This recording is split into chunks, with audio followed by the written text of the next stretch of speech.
자, 이런 가운데 서해 공무원 피살 사건을 두고 과거 유엔이 정부에 보냈던 서한 내용과 우리 정부의 답변 내용이 중앙일보를 통해서 또 공개가 됐습니다. 2020년 11월 17일 유엔은 우리 정부에 공식 서한을 보냈는데요. 우리 정부가 유엔에 답변을 보낸 건 이듬해 1월 15일입니다. 당시 유엔은 한국 정부는 이대준 씨가 월북했다고 밝혔는데 그렇다면 현행법에 따라 범죄가 아닌가라고 물어본 건데요. 여기에 우리 정부는 국가보안법 제6조를 원용해서 국가의 존립, 안전이나 자유민주적 기본 질서를 위태롭게 한다는 점을 알면서 월북했다면 처벌이 가능하다라는 답을 했습니다. 자, 일각에서는 월북이란 판단 자체를 신중하게 보는 유엔에 대해서 정부는 이 씨가 애초부터 의도를 가지고 북측으로 넘어간 상황을 전제로 답변을 한 것으로 보이지 않느냐 이런 지적을 하고 있는데요. 자, 백성문 변호사는 네. 일단 저 유엔의 질의응답 어떻게 보십니까? 일단 저건 좀 너무 원론적인 그 질문이고 그 원론적인 답변이라고 일단은 개인적으로 생각이 네. 듭니다. 저걸 기초로 해서 무조건 월북했다고 단정해서 저렇게 답변을 보냈다고 하기에는 아직 내용의 근거가 이렇게 네네. 완벽하지는 않은 것 같고요. 다만 이제 계속 제가 문제를 제기하고 있는 건 지금 이거는 좀 한참 이후에 이제 이 사안의 소위 본질적인 수사나 이런 과정들을 지나서 한참 지나서 이제 지금 얘기가 나오는 부분인데 이제 수사하는 과정에서 아까 뭐 그 SI를 통해서 소위 이제 월북이라는 것을 내부적으로 좀 확인할 수 있었다는 취지의 이제 국회 내부의 그 말씀을 좀 해주셨는데 이제 해경이 수사에서 결과를 발표하는 과정에서 내놨던 수사 증거 자료들을 기초로 생각해 보면 월북이라고 단정하기 굉장히 어려운 상황입니다. 사실 그거는 뭐 네. 그러니까 지금 해경이 이제 결론을 다시 그렇죠. 뒤바꿨겠죠. 그렇다면 왜 해경이 그때 당시에 증거가 부족했음에도 불구하고 월북이라고 수사 결과를 사실상 발표를 하게 된 건지, 그러니까 이 지금 정보하고 수사하고 좀 나눠서 일단은 좀 봐야 될 것 같거든요. 네. 이 정보가 통째로 해경에 수사하는데 이 가지고 와서 이걸 기초로 수사를 한 게 아니기 때문에 해경이 그런 결론을 내게 된 과정, 네. 그 과정을 정확하게 확인할 필요가 있다는 겁니다. 자, 유엔은요, 우리 정부 쪽에 향후 재발 방지책이 있느냐, 있다면 무엇이냐라고 질문을 하기도 했는데요. 자, 우리 정부는 재발 방지책으로 남북 간 통신선 필요성만 언급을 한 것으로 전해지고 있습니다.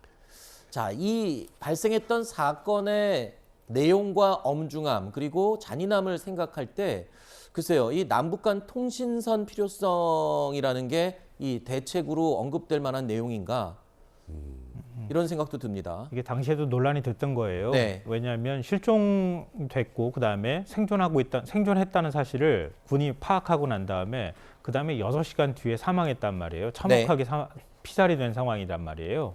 그 사이에 그러면은 어떤 방식으로든 북측에 실종자가 있다는 사실을 알리고 만약에 실종자를 발견했을 경우에는 우리한테로 다시 되돌려보내라. 송환 조치해달라 이렇게 요청하는 뭔가 연락을 취했더라면 우리 정부가 그렇게 허둥지둥 대처하지는 않았을 거 아니냐 이런 비판 여론이 굉장히 많았단 말이에요.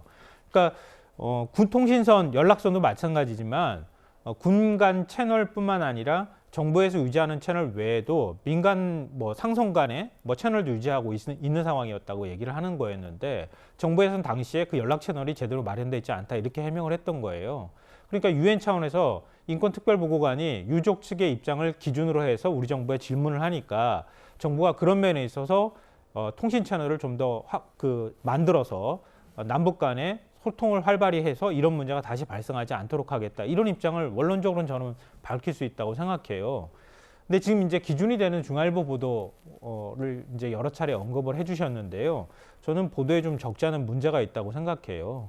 아까도 말씀하셨던 것처럼 우리 정부 대응에 있어서 이 월북했다고 하면 만약에 사법처리 대상이 될 수 있지 않겠느냐라는 질문을 했다는 것도 결국은 유족 측의 입장을 반영해서 질의를 한 거예요.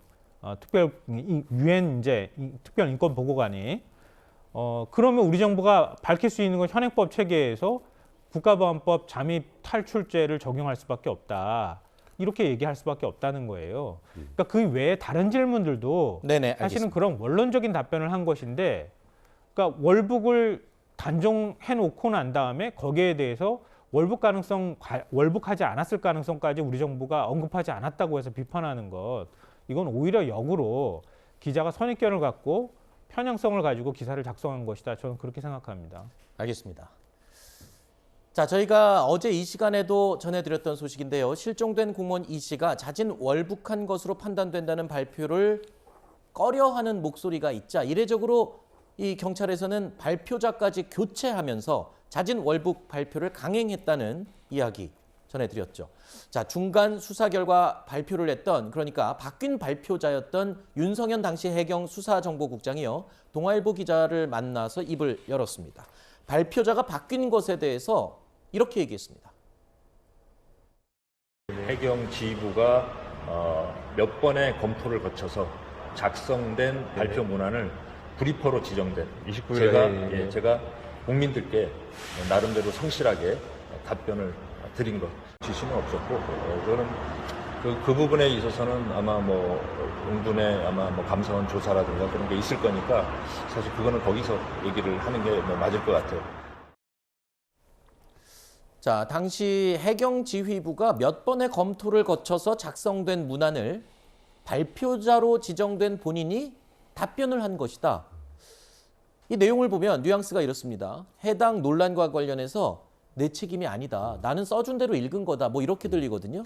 저도 지금 그렇게 들립니다. 근데 말 그대로 해경 정보국장이라는 분이 저는 저 얘기를 종합해 보면 전 개인적으로 늦게 말씀드리면 저는 내용은 잘 모르는데 윗선에서 이게 다 정리가 돼서 이걸 소상하게 설명하는 브리퍼는 그냥 말 그대로 이 정리되어 있는 내용을 사람들에게 알려주는 정도 역할 뿐인 것이죠.